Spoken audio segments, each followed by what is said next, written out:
Welcome back to our channel, and today we're talking about everything you need to know about macros and how to be successful with it. But first, I just want to say thank you so much for supporting me, especially with these mediocre videos. I definitely underestimated how long it took to edit a YouTube video, but we're working on it, okay? Today we have our camera flipped, so I'm hoping it'll fit your screen.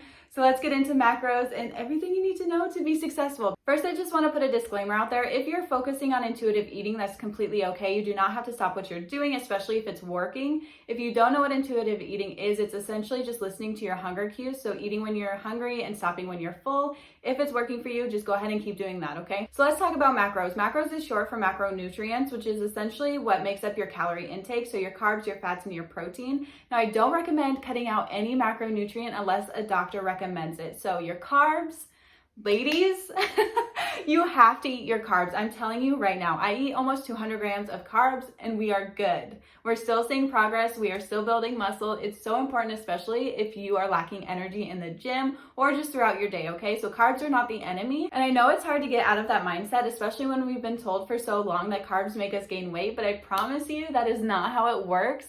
One macronutrient isn't going to make us gain weight. It's an overall calorie intake that's going to determine our progress. So don't be afraid to eat your carbs. It's what gives us energy throughout our day and especially through our training sessions. Now, the next macronutrient is probably the most important no matter what your goal is, and that's protein. So protein is going to help build and maintain your lean muscle, and the more lean muscle you have, the faster your metabolism is, and the more calories we burn at rest, okay? So the more muscle you have, the more calories we burn at doing absolutely nothing during our day. So calories are super important because it's going to determine what your progress looks like. Are you gaining weight? Are you losing weight? Are you maintaining your weight? Now, protein is going to determine what you look like after you reach that goal, right? So if you are not hitting your protein intake every single day, you're going to be the smallest version of yourself and you're not going to be the strongest version of yourself. So if you're really looking to lean out, to get toned, protein intake is so important for that goal. Fat is the third macronutrient, and it's important because it helps us regulate our hormones along with helping our bodies absorb all the nutrients that we're consuming in a day.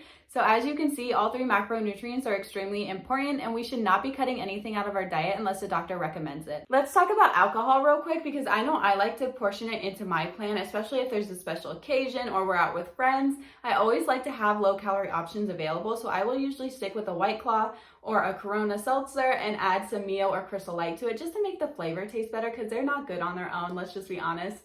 So that is what I do, but just remember 1 gram of alcohol does have 7 calories, so if you are drinking, just make sure you're planning that into your day. Now that we've talked about macros, let's go ahead and talk about calorie intake and how that plays such a huge role in your goals.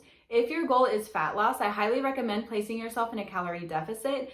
Now, that just means you're eating less than you're burning, and it's a lot easier to track what energy you're consuming rather than expending in a day. If your goal is weight gain or you want to add on a lot of muscle mass, I highly recommend going into a calorie surplus, and essentially that just means you're eating more than you're burning. It's kind of opposite of a calorie deficit. Now, I do like to warn most of my female clients that when you are going into a surplus, you will be gaining a little bit of fat with that muscle. Now, it's not a huge deal, but a lot of people like to consider it before they go into that surplus.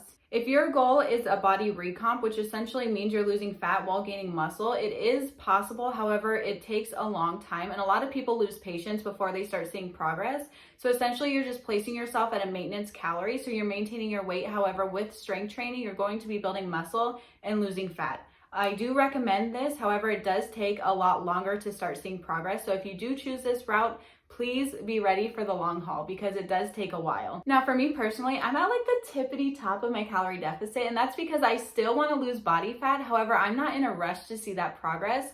It's going to take me a little bit longer to reach my goals because I've been training for a little bit longer, about 3 or 4 years now.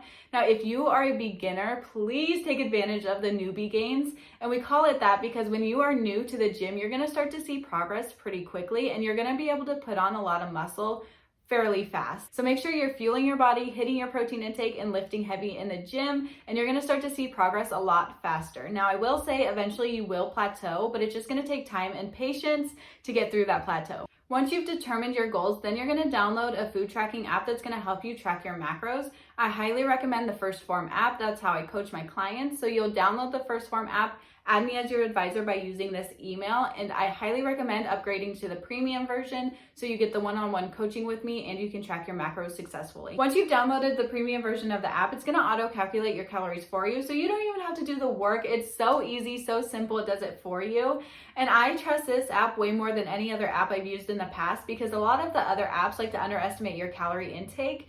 And with calories, you want to be eating as much as you can while still seeing progress. So you should not be eating some of the calories that these apps are having you track. It's absurd. Once your macros are calculated, it's game time. Now, I will say macro tracking can be tedious. However, it's the most efficient way to make sure you're seeing the progress that you want.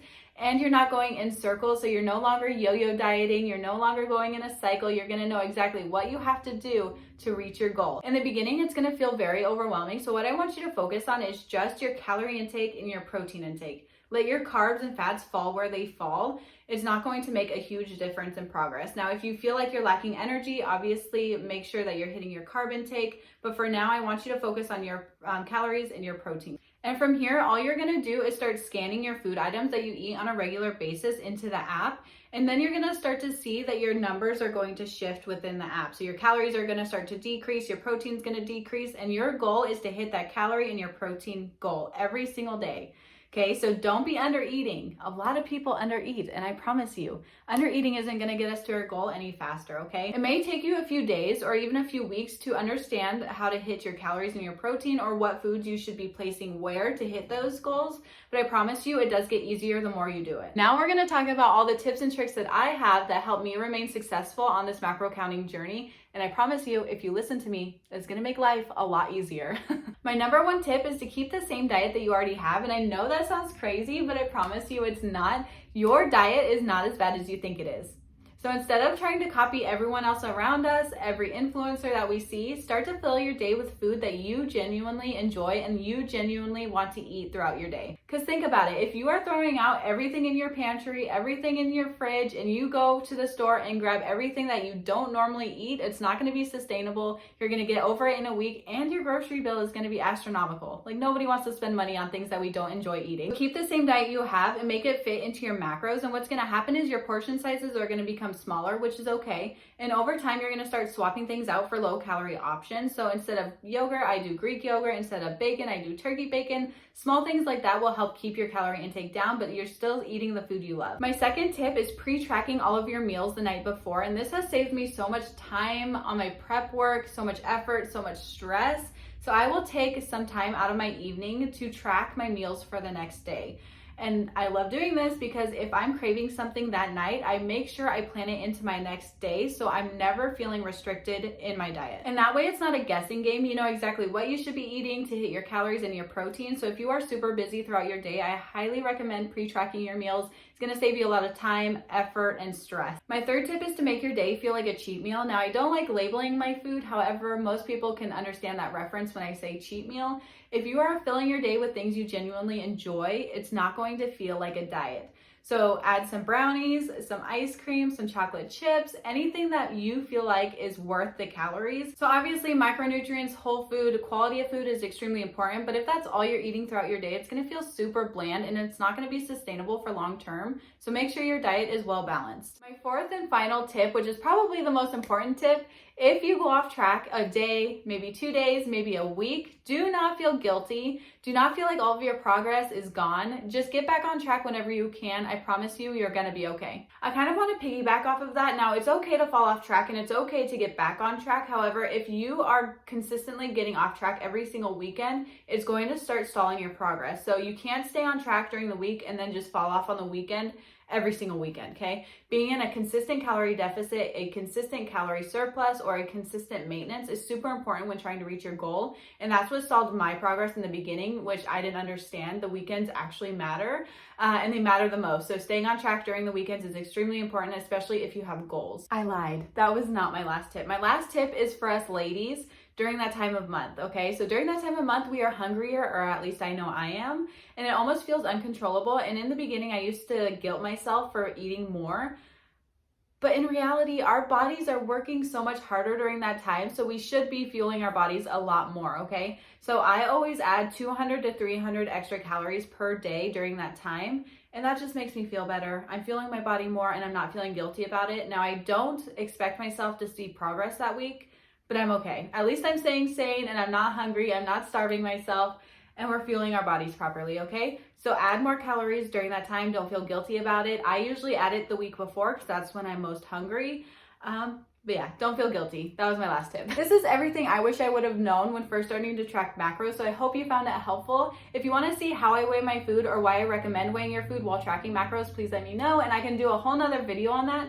Thank you so much for joining today, and our workouts will be posted so soon, so make sure you subscribe to our channel and I'll see you guys next time.